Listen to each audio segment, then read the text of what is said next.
comunidade, olá universidade. Meu nome é Jonathan Carvalho, eu faço parte do projeto Universidade e Comunidade nas Mídias e hoje estamos aqui com a professora Edilene para tratarmos de um tema muito importante que é o Setembro Amarelo. Edilene, é um prazer ter você aqui. Nos fale um pouco sobre o seu currículo e sobre você. Prazer é meu. Gostaria muito de agradecer a vocês pelo convite de estarmos abordando um tema tão importante como é o caso do Setembro Amarelo.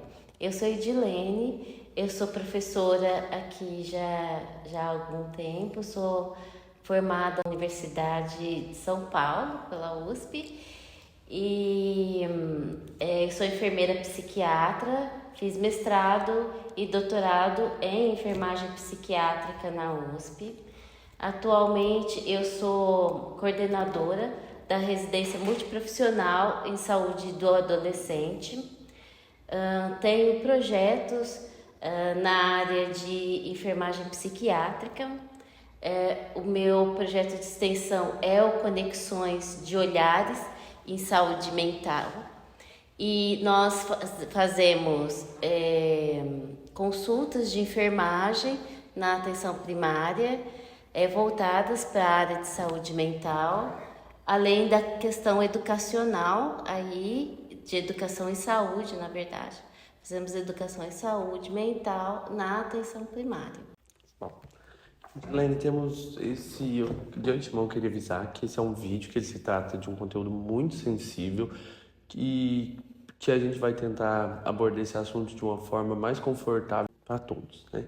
Edilene, então eu queria, minha próxima pergunta é em torno do autoextermínio, que ainda é um tema muito sensível para muitas pessoas e temos muitos tabus que o circundam. Então eu queria que você falasse um pouco sobre o autoextermínio, quebrando um pouco desses tabus, que um dos mais normais que a gente escuta é que a pessoa comete o autoextermínio por vontade própria. Sim.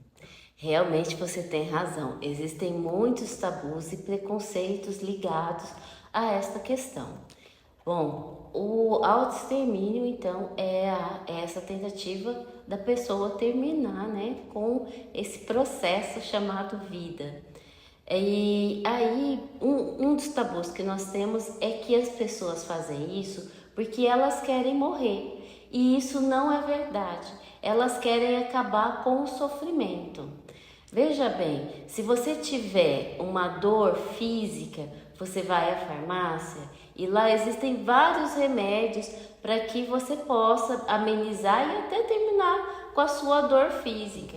Mas quando você tem uma dor emocional, isso não acontece, não existem remédios para acabar com essa dor emocional e as pessoas acabam sofrendo.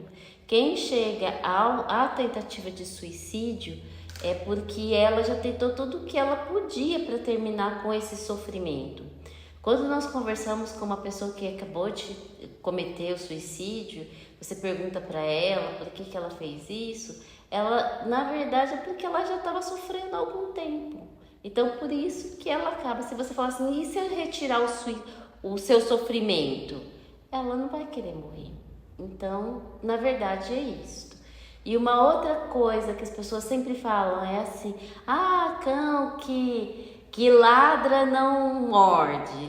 E isso é muito falso para a questão do suicídio. As pessoas que falam que querem cometer suicídio, elas realmente podem partir para essa tentativa de suicídio.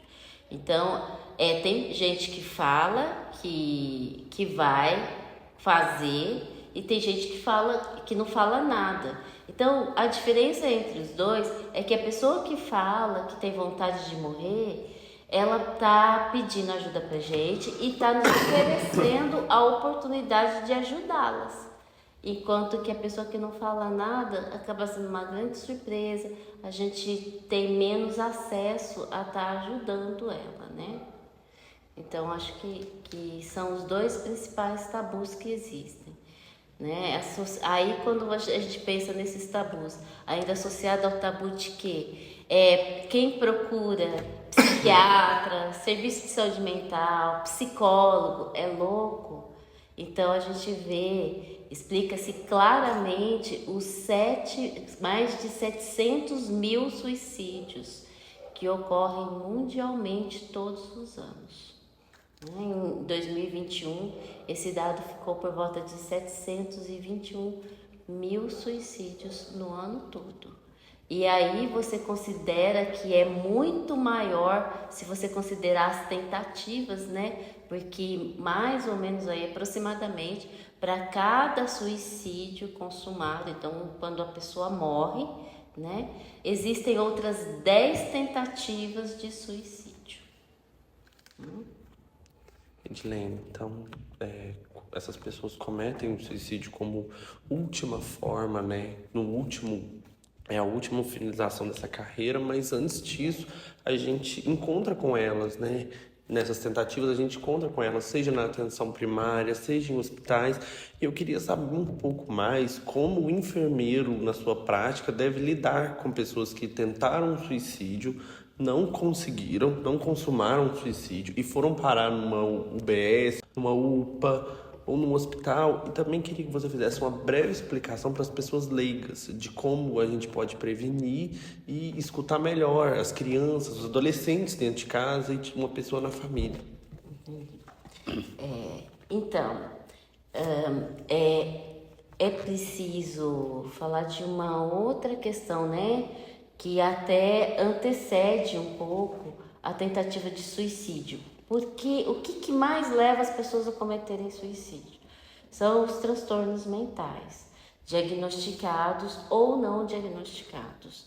Então, uma das coisas que o enfermeiro deve tentar investigar quando está diante de uma pessoa que tentou é se ele tem algum sofrimento psíquico, seja um transtorno mental, ou seja, quando ele já tem aquele mínimo de sintomas que o CID pede, o DSM também, ou não, às vezes ele teve luto, né, perdeu alguém da família, enfim, ele tentar entender por que aquela pessoa tentou o suicídio.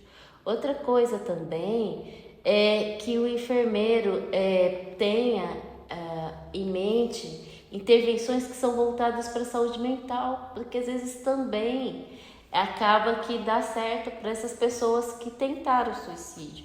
Então perguntar como que está o padrão de sono e fazer intervenções relativas a isso, como que está a questão da atividade física, se ele faz alguma coisa que ele gosta, se ele perdeu alguém ou algo que seja de grande valia para ele.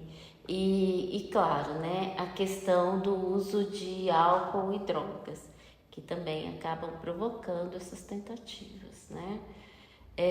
Para o público leigo, né, assim, claro que eu vou dizer, tragam para o serviço de saúde, porque uma das causas, assim, se a pessoa disser que ela está escutando uma voz que pede para ela se matar, então vai precisar de uma intervenção médica no caso. Outra coisa que é bem clássico, veja com essa pessoa quem são as pessoas que ela mais gosta, né? Porque se ela conseguir prever uma vontade de tentar, então que ela procure essa pessoa e essa pessoa apoie, escute o que ela tem para dizer. Também a gente pede para que guarde coisas que possam facilitar a tentativa de suicídio, como facas, né? Assim, mas que principalmente procure o serviço de saúde. É o principal conselho que eu trago nesse momento. Você falou uma coisa muito importante que é sobre buscar conforto em uma pessoa, né? E a gente sabe que quando os adolescentes e jovens entram na universidade, eles deixam um lar, que é o ambiente de conforto e confiança deles, e partem para uma jornada nova, numa cidade às vezes muito distante, muito longe dos pais, o que gera também um sentimento de insegurança, um sentimento também depressivo e, infelizmente, também nesse meio acadêmico, eles são acometidos por várias outras coisas, como a ansiedade e também o bullying, que hoje em dia também é muito presente nas escolas, universidades e outras coisas. Como você acha que essa deixa de casa, esses dois acometimentos no âmbito universitário contribuem para o adoecimento dos nossos jovens hoje em dia? Bom, a vida universitária, ela é um momento muito importante para esse jovem e também de grande vulnerabilidade, devido a todas essas questões que você disse, né? Uma das coisas que eu sempre falo, assim, às vezes a família fica distante, mas é importante que ela sempre esteja conversando com esse adolescente, com esse jovem que veio para a universidade. Às vezes a distância física não pode significar a distância afetiva.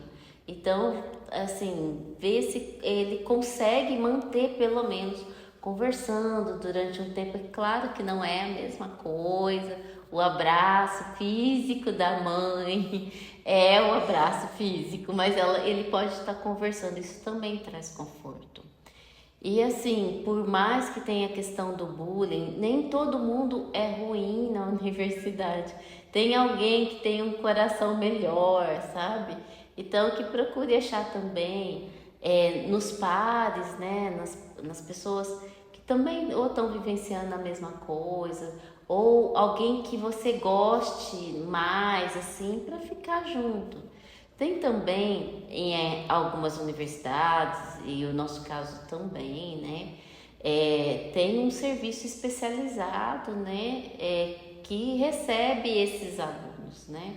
Aqui nós temos o apoio estudantil, que tem psicólogo, tem pedagogo, tem assistente social, né? E principalmente a psicóloga, ela sempre faz grupos de saúde mental. Então teve uma época que nós tínhamos grupo de meditação, rodas de conversa. Essas rodas de conversa são bem importantes porque ajudam esse jovem a cuidar melhor da saúde mental e também ele pode conhecer pessoas com quem ele pode contar, com quem ele pode conversar, que enfrentam os mesmos problemas ou que enfrentaram no passado. Porque, por exemplo, um aluno que já está no 7º, 8º período, ele já passou por aquilo e pode fornecer dicas importantes para quem está começando na vida acadêmica. E também, como na população em geral, assim, não pense 2 vezes de procurar ajuda quando você não está se sentindo bem psicologicamente. Procure ajuda. A universidade ela tem alguns recursos e pode estar ajudando neste momento o adolescente, esse jovem, a cuidar melhor da sua saúde mental e a enfrentar problemas que estejam vivenciando. Ninguém nesse mundo precisa esperar o suicídio para dizer que está sofrendo. Se você não consegue lidar com seus problemas de saúde mental, procure alguém que possa te ajudar a lidar com esses problemas. Assim, aqui na universidade, eu até me coloco à disposição. Há algum tempo eu estive atendendo, né? Enquanto a nossa psicóloga não chegava, eu estive atendendo, né? Então, eu posso estar ajudando esse jovem a estar procurando ajuda. Como você disse, essa ajuda ela é dificultada pela estigmatização que teve essas redes de apoio, né? Como é o CAPS hoje em dia, sim, como é o psicólogo, o psiquiatra, que você já disse anteriormente, essa rede de apoio ela é dificultada, né? Então, como você acha que a gente pode remover um pouco dessa estigmatização que ronda essas redes de apoio? Eu penso que a melhor maneira realmente é o diálogo, é a informação, porque tem muita gente que fala, né, de forma estigmatizada, mas não conhece, não sabe nem o que o profissional, psicólogo faz, o que o psiquiatra faz. Então a informação é mesmo a melhor maneira de se combater a estigmatização, que hoje é a maior colaboradora dos casos de suicídio. A pessoa ela não busca ajuda devido ao estigma, mas ela comete o suicídio, que é muito, muito pior, né? Então, penso que é informação. Edilene, foi um prazer ter essa conversa com você, essa conversa tão importante que é sobre o Setembro Amarelo, né? Essa conversa que precisa ser chegada às pessoas para que elas assistam, para que a gente possa diminuir esses 700 mil suicídios por ano, né? Importante também essas informações, tanto para que as pessoas realmente busquem a ajuda que necessitam. Mas foi um prazer ter essa conversa com você. Eu agradeço muito por ter aceitado o nosso convite, tá? Eu também agradeço pelo convite, pela oportunidade de estar conversando com vocês sobre um tema tão importante. Peço que vocês curtam e se inscrevam no canal para mais vídeos.